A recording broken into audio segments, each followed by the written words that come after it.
Still, y'all. We're trapped up at the TNN Trap News Network. Back in the same. Like, cook cracking the same, man. Make sure y'all like, comment, subscribe for more of this good content we got going on here at TNN Trap News. TNN Trap News Network. It's that good news you can use. It's that good knowledge. You ain't finna get nobody's college. Big dog. Make sure you like, comment, subscribe, tap in with that tap in. Make sure you hit that notification bell. Hit that notification bell. Stay tapped in for everything we got going on. We not finna hold y'all no longer. We finna go ahead and just richtraphouse.com. This is a pretty interesting 1-2 step like Sierra we've been watching. This is On Point Stories, I believe. So we're watching this interesting little back and forth that he has going on. Let's just get back into this. Shout out to On Point Stories. I ain't gonna hold y'all. Let's go. We took pride of letting niggas know you got to check in coming to the West Coast. We took pride of openly letting niggas know that who got dressed. Again, Khaled didn't get robbed. Khaled didn't get assaulted. He was just, spooked and sent a little scared. So, where's the law? What the law got to do with that? No, I get what you're saying, that's the literal definition of extortion. Said to ask, do y'all feel, because you know how this line is so blurred nowadays with the snitching. If you speak on some shit, what I'm doing is this: I'm snitching to Khaled. Khaled is the snake, like he snaked Nipsey. He snaked you that day. So there you go. Now I got a relationship with Khaled. So yeah, okay, you want to call me alerting Khaled snitches? There you go. Khaled ain't a cop. Khaled's a real person. I know Khaled. We done sat Rolls Royces together, politics together. We did all kind of together. So if me alerting Khaled, okay, so it was draw snitching when he came alerted me that the 40s had his name on the list. That's just being honest, that's something I don't know about. But like, I'm just saying, he came to my house and said, all my homies, this just happened to, and they said my name was on the list. So is that snitching? Is that making me aware? Aware. Okay, what's the difference of being... a personal relationship. Okay, what's the difference of being making Khaled aware? It wasn't a crime committed. He's making aware of a possible crime being committed. To me, that's crip business. You telling me for? All right. It's on him to put the pieces together, in my opinion. Listen, this is the thing. He gave WACK awareness of, if something happens to me, you know where to search at, right? So is that snitching, or that's being making somebody aware of a situation that it might happen, or it could get involved to? Because when we say about the Khaled thing, it's not snitching. It's just telling Khaled, like, bro, there was a play that was ran up on you. Loose Cannon's account suggests that Big U was not happy with DJ Khaled coming to LA with Nipsey without his involvement. What's even more intriguing is Loose Cannon's claim that after Nipsey's death, Big U seemingly developed a friendly relationship with DJ Khaled.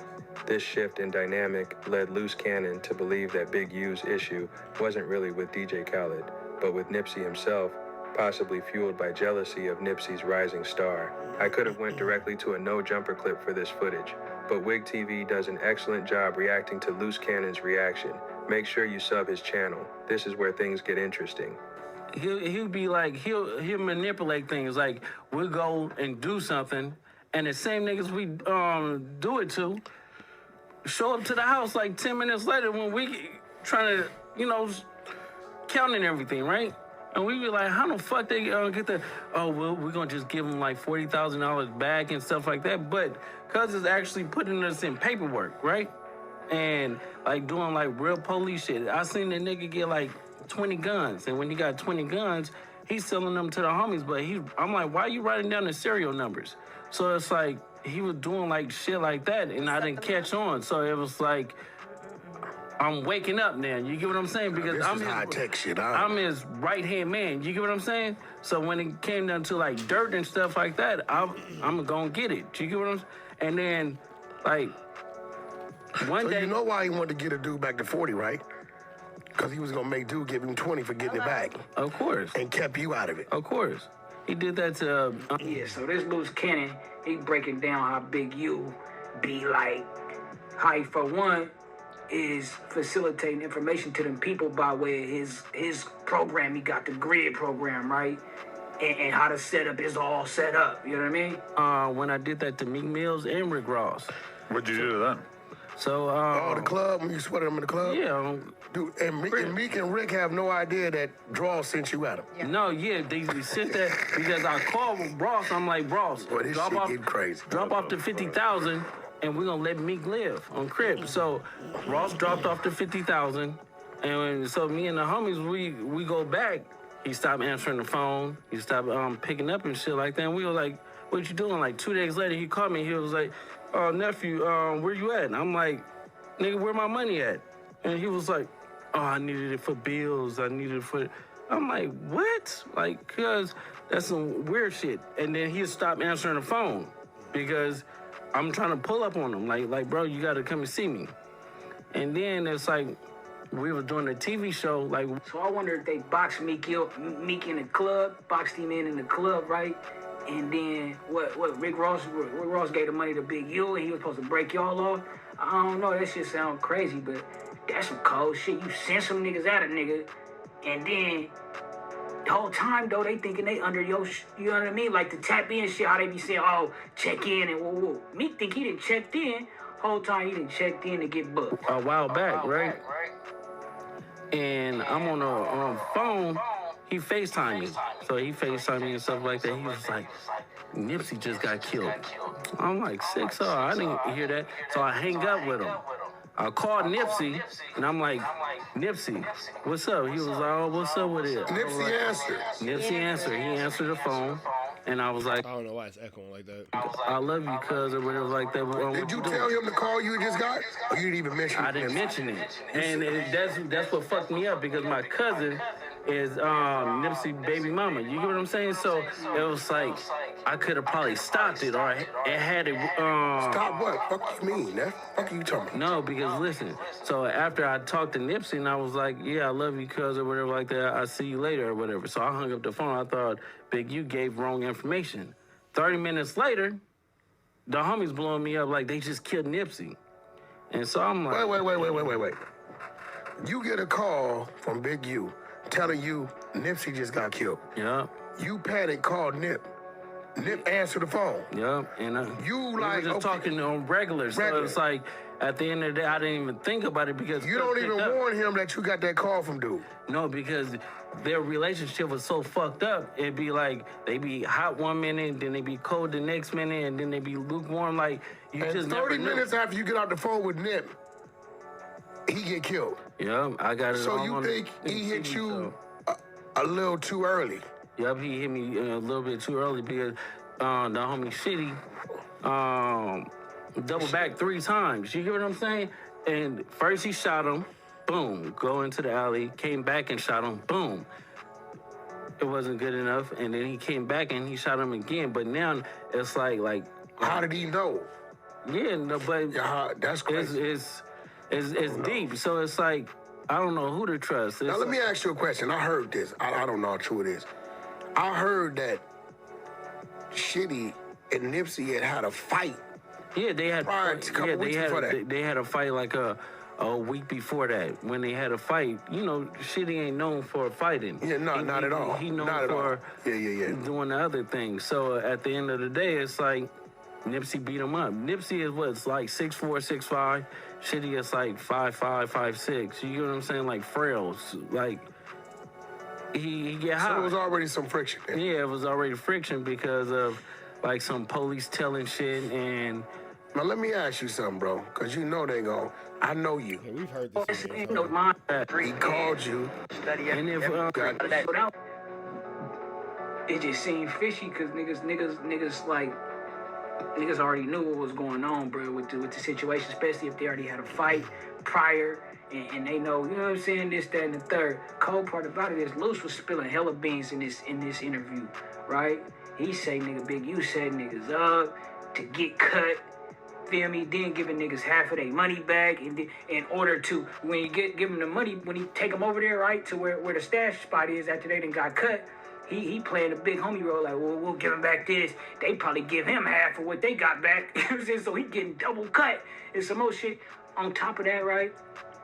Luce was, he spoke on the Draco the Ruler situation. He said he called Ralphie one time, and Ralphie was like, well, he said he had to drop on the niggas who did whatever they did to Draco, and he called Ralphie, and Ralphie ain't want to slide, which I understood that, because it's like, nigga want as less ears as possible in the mix of shit like that. Like, you call me and give me the drop, it's too many, boom, that shit go back to everybody, you know what I'm saying? You get caught up for some other shit, it ain't to say a nigga gonna... Yeah, like, bro, mind your business. Shut, too much.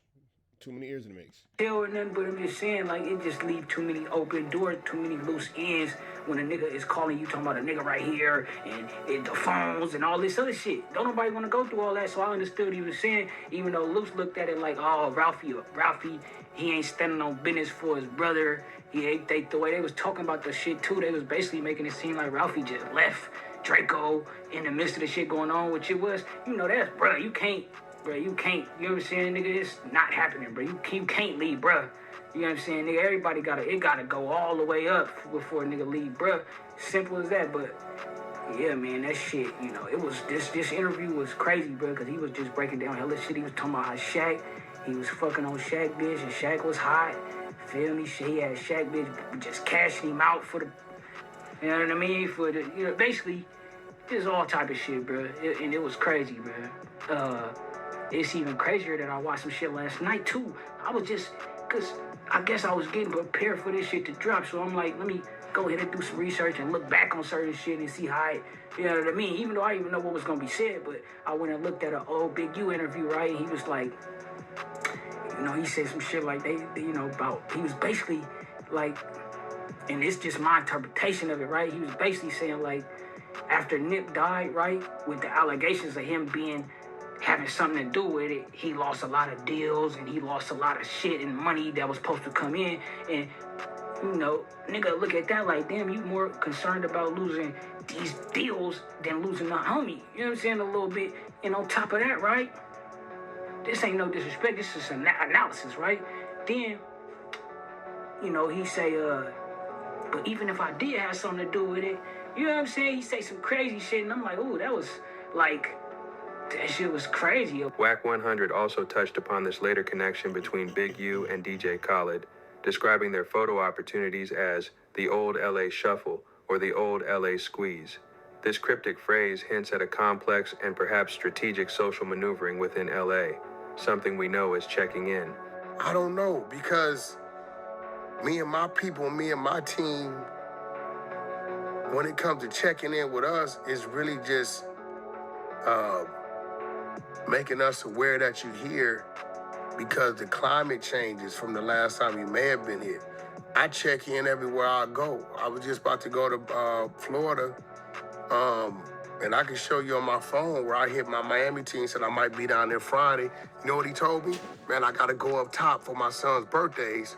Glad you let me know. So I'm going to let the team know that you're going to be here in case you need them. Vlad, like I know. Sometimes you're moving with one, sometimes you're moving with three, depending on what's going on. I get a call like, yo, man, they got a mansion party. Such and such going to be there. He say he'll talk to you there. Then I might need to show up to that a little different, right? And, we don't travel around here moving 20 people from LA to there. It gets a little expensive. But if you got a team that's in these different places, you just simply know they coming. I got people from Chicago, from New York, Atlanta, Texas, everywhere. They'll call me. They may need a car. They need yo, WACK, you got to hook up on I need a Rolls. And I'll call Platinum. You know what I mean? Because I know the owners down there. WACK, we trying to get a hotel. Okay, well, call my guy over here. He always has an in on that. So, or where's a good place, man? My girl's trying to go to a spot. Hit the Waldorf or hit, it's like the checking in that me and my team did is just kind of being a guide, you know what I'm saying, and helping the situation, the comfort zone of it. So I do it all what the are we time, looking bro. at here? Was the issue with DJ Khaled's visit a simple matter of street protocol being overlooked, or was it a symptom of deeper tensions between Nipsey Hussle and figures from his past, possibly fueled by ambition and the shifting landscape of power? Black Sam highlighted the political issues. WACK100 suggested a clash of egos and expectations, and Loose Cannon offered a narrative of alleged extortion and underlying jealousy. What do you think was really going on? Drop your theories in the comments below. This story, like many in these streets, has layers, and the truth might be more complex than we'll ever fully know. DJ Khaled featuring Nipsey Hussle and John Legend. You keep taking me higher, higher. All right, man, we up out here to the next one. Y'all know the deal. Red dots to the left. Y'all know the rest. Be better today than what you were yesterday. Be even better tomorrow. But today, be at your absolute very, very best. You feel me? We up out of here, man. Free Avenue Angel Tweets free. We